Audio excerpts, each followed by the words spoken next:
S, ನೋಡ್ತಾ ಇದ್ದೀರಾ ರೇವಣ್ಣ ಅವರ ಕಣ್ಣಲ್ಲಿ ಯಾವ ರೀತಿಯಾಗಿ ನೀರು ಬರ್ತಾ ಇದೆ ಅಂತ ಹೇಳಿ. ಯಾರೇ ಮನೆಗೆ ಬಂದ್ರು ಅಷ್ಟೇ ಪ್ರೀತಿ, ಅಷ್ಟೇ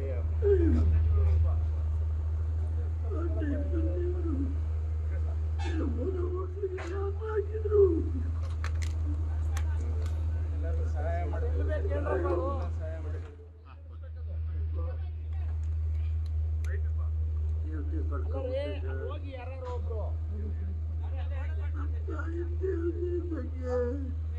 ನಮಗೆಲ್ಲ ಈ ಮಟ್ಟಿಗೆ ಬರ್ಬೇಕಾದ್ರೆ ನಮ್ಮ ತಾಯಿ ಆಶೀರ್ವಾದ ಇವತ್ತು ದೇವತೆ ತಪ್ಪಲೆ ಆಗಿದ್ದೀನಿ ಸರ್. ದೇವರೇ ಕಾಪಾಡಬೇಕು. ನಮ್ಮ ತಾಯಿನ ಶೃಂಗೇರಿ ದೊಡ್ಡ ಗುರುಗಳು ಚಂದ್ರೇ ಬನ್ನಿ ಅಂತನರು ಎಲ್ಲಿ ಲಕ್ಷಾಂತರ ಫ್ಯಾಮಿಲಿ ಹೇಳ್ಕೊಂಡು ಜನ ಮಾಡ್ತಿದ್ದಾರೆ. ಯಾರೇ ಹೋದ್ರು ಒಂದು ದಿವಸ ಒಬ್ರಿಗೆ ಆಗಿಲ್ಲ ಅವ್ರ ಕೈಲಾದಷ್ಟು ಊಟ ತಿಂಡಿ ದುಡ್ಡು ಕೊಟ್ಟು ಅವ್ರ ಕೈಲಿ ಏನಿರುತ್ತೆ ಕೊಟ್ಟು ಕಳಿಸೋದು, ಬೇರೆ ಕೊಟ್ಟು ಕೊಟ್ಟು ಎಲ್ಲ ಅವ್ರಿಗೆ ಏನು ಕಷ್ಟ ಇದ್ದೋದೆಲ್ಲ ಇತ್ತು. ಇವತ್ತು ದೇವತೆ ಕಳ್ಕೊಂಡ್ಬಿಟ್ಟಿದ್ದೀರಿ,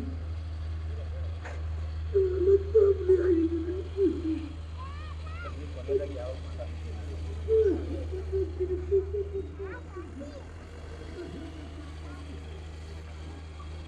ಹುಷಾರಾಗಿ ಬರ್ತಾರೆ ಅಂತ ಎಲ್ಲರಿಗೂ ನಂಬಿಕೆ ಇತ್ತು ಸರ್. ನಿನ್ನೆ ಬೆಳಿಗ್ಗೆ ಆಯಿತು ಸರ್,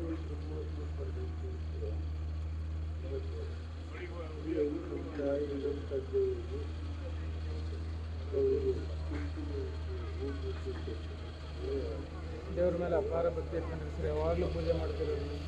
ಬೆಳಿಗ್ಗೆ ಬಂದರೆ ಮಧ್ಯಾಹ್ನ 3 ಗಂಟೆವರೆಗೆ ಪೂಜೆ ಮಾಡ್ತಾರೆ. ಇಷ್ಟು ಚೆನ್ನಾಗಿ ಸರ್ ರೇವಣ್ಣವ್ರಂದ್ರೆ ಅಮ್ಮನಿಗೆ ಬಹಳ ಪ್ರೀತಿ.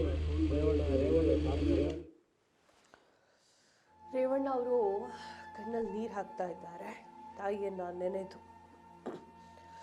ದೇವತೆ ಸರ್, ನನಗೆ ಅವಳು ದೇವತೆ.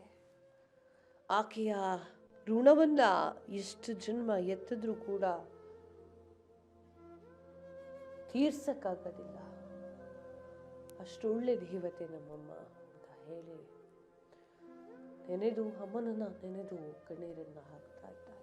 ಎಲ್ರಿಗೂ ಅಷ್ಟೇ ಅಲ್ವಾ ವೀಕ್ಷಕರೇ? ಅಮ್ಮ ಅಂದರೆ ಅಮ್ಮನೇ. ಎಷ್ಟೇ ವಯಸ್ಸಾಗಿರಲಿ, ಎಷ್ಟೇ ಕುರೂಪಿ ಆಗಿರಲಿ, ಎಷ್ಟೇ ಕೋಪಿಷ್ಠೆ ಆಗಿರಲಿ, ಎಷ್ಟೇ ತ್ಯಾಗಮಯಿ ಆಗಿರಲಿ, ಎಲ್ರಿಗೂ ಕೂಡ ಅಮ್ಮ ಅಂದರೆ ಅಮ್ಮ. ಅಮ್ಮನಲ್ಲಿ ಭೇದ ಭಾವ ಮಾಡೋಕ್ಕಾಗತ್ತಿಲ್ಲ. ಅಮ್ಮ ನನ್ನಮ್ಮ ಹಾಗಿದ್ದಾಳೆ, ನನ್ನಮ್ಮ ಹೀಗಿದ್ದಾಳೆ ಅಂತ ಹೇಳೋಕ್ಕಾಗೋದಿಲ್ಲ. ಅಮ್ಮ ಎಲ್ಲಿದ್ರೂ ಕರುಣಾಮಯಿನೇ. ನನ್ನ ಮಕ್ಕಳಿಗೆ ಅಂತಂದರೆ ಒಂದು ತುತ್ತು ಜಾಸ್ತಿ ಕೊಡೋಳೆ ಅಮ್ಮ. ತನಗಿದೆಯೋ ಇಲ್ವೋ ಗೊತ್ತಿಲ್ಲ, ಆದರೆ ಮಕ್ಕಳಿಗೆ ಕೊಡಬೇಕು.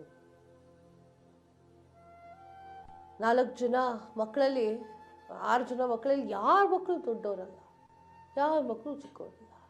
ನನಗೆಲ್ಲ ಮಕ್ಕಳು ಕೂಡ ಸಮಾನರೇ ಅಂತ ಹೇಳಿ ತಾಯಿ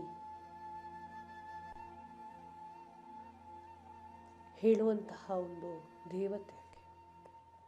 ಆ ತಾಯಿಯನ್ನು ಕಳ್ಕೊಂಬಿಟ್ಟೆ ನಾನು.